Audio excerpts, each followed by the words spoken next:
And there was a shop in Preston on High Street. One day I just went inside and had a look at his panels, and he was bringing in panels really cheap.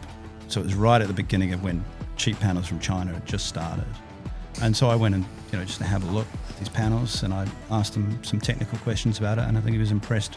I think I asked him what the NOCT value was, and he didn't know what that was. So he offered me a job. Oh, that's great. I love this video. It's 10 minutes of Gareth Thomas, and it's taken from a larger podcast.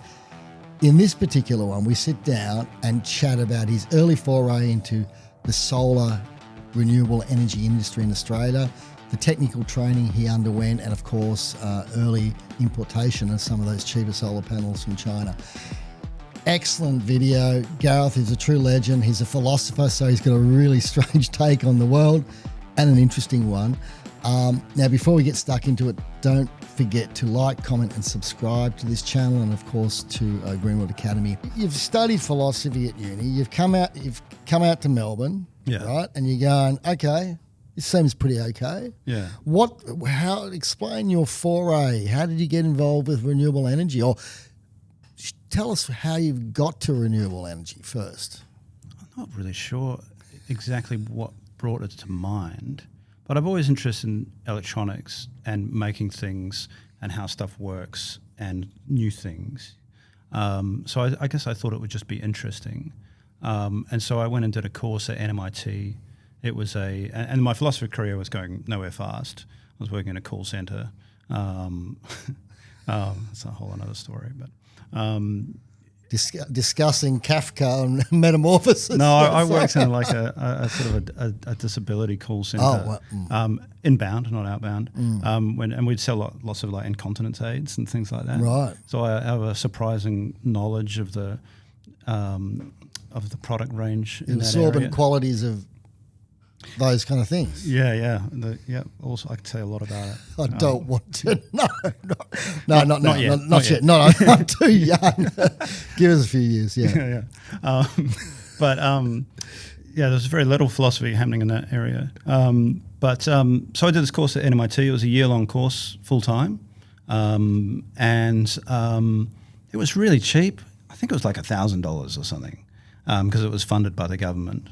And so it was this facility at Epping, and it was really good. It was essentially an electrical engineering course, but specific to solar, with a few other things thrown in as well. Like we did the first rate 5 training for when you get like a house schematic, and you sort of trace it and put in the building materials in each thing, and that assesses its thermal environmental building design. Yeah, that's right. Yeah. And the idea was that if you had the certificate, you could then get paid to go and do those assessments on plans and things. But I think they changed it shortly after we did it. Right. And I don't think anybody used it. But there's a few other things that they threw in like that. But most of it was the electrical engineering behind solar What year was this? It should be like 2011 maybe. Okay. So somewhere around then. Charlie Muscat wasn't teaching there, He was. Yeah, but I wasn't in his class because he did the electricians. Yep. And he did in the end, he did the renewable certificate of renewable technology as well. He did the solar. I used to go out there and talk. Right. Yeah. Peter Averill was my main tutor. Right. Okay. Did you know him? No. Oh, he was very knowledgeable. And yeah, it was a really good course. And there were some good things that we did, good sort of practical ways of learning things, like with the explanation of how an MPPT worked. And so they had an array, this test array that was out next to the classroom, and they had that, the cables from that coming in, and you sit there, you had this big variable resistor. I guess it's a potentiometer, but it's a big green. If you look, those big high-powered resistors, the big green ones. It's one of them with a slide on it. And so we had to sit there for like half an hour or something and take a reading every minute at each resistance point, and then work out how much power that translates to. And so then you can see, well, if I change the resistance, I'm going to get a different voltage and different current ratio at all these points, and so the total power from the array changes.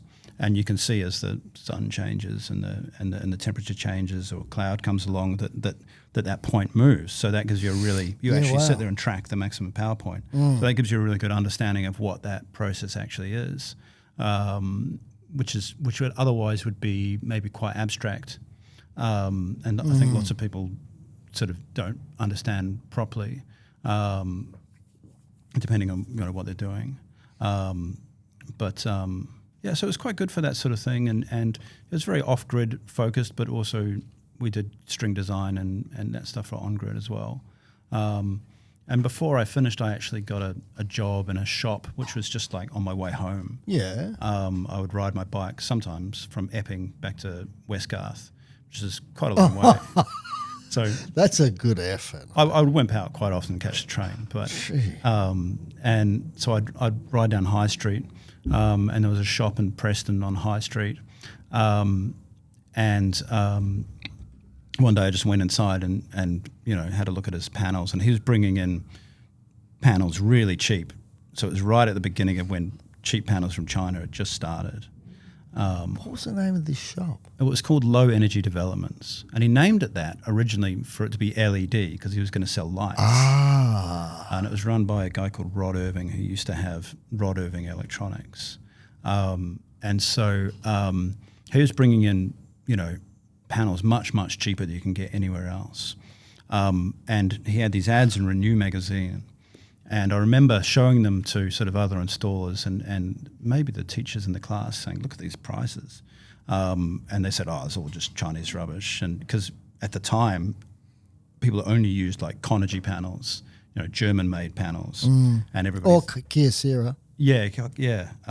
Japanese-made, beautiful panel. Yeah, I remember those ones. The thin film, right? No. They were mono, were they? Yeah. Yeah.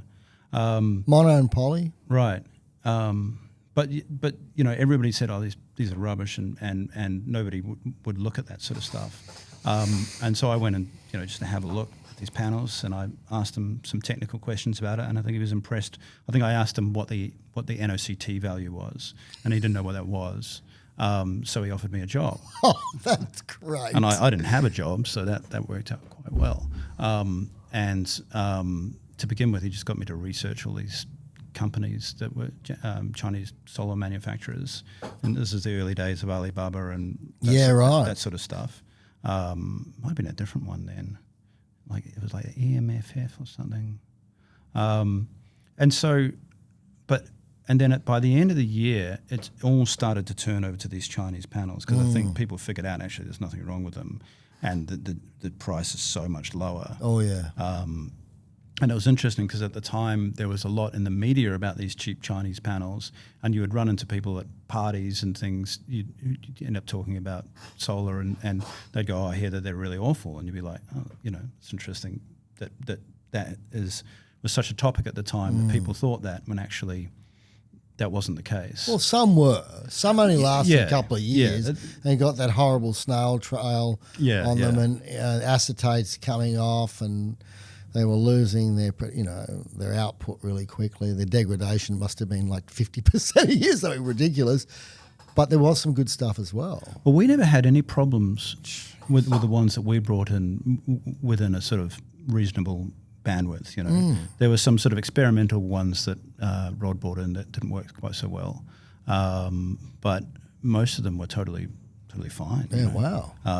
Given the numbers. Are these all 12 and 24 volt ones, or were you looking at those ones with a higher VOC? I don't think there was any high VOC stuff. It would have been, what the nominally 24 volt panels, which were actually 36. So that was an interesting thing, which was that they weren't really suitable for 24 volt lead acid batteries because they didn't have the voltage headroom, especially with a PWM controller. Block out a few cells. Yeah. It was, and you had some interesting debates with people about that stuff at the time, and it was interesting because I would have been in my late 20s when I did this, and as the store grew, I could hire people who'd done the course, who I knew from the course, and other sort of friends of mine. Whereas now, like when you're older, you don't know anybody who hasn't got a job. None of your social group is in that time of life, So I find it much harder to find people these days. Whereas in those days, it was just easy. I just knew people from the course. Yeah, we gotcha. You know, it was very, very easy.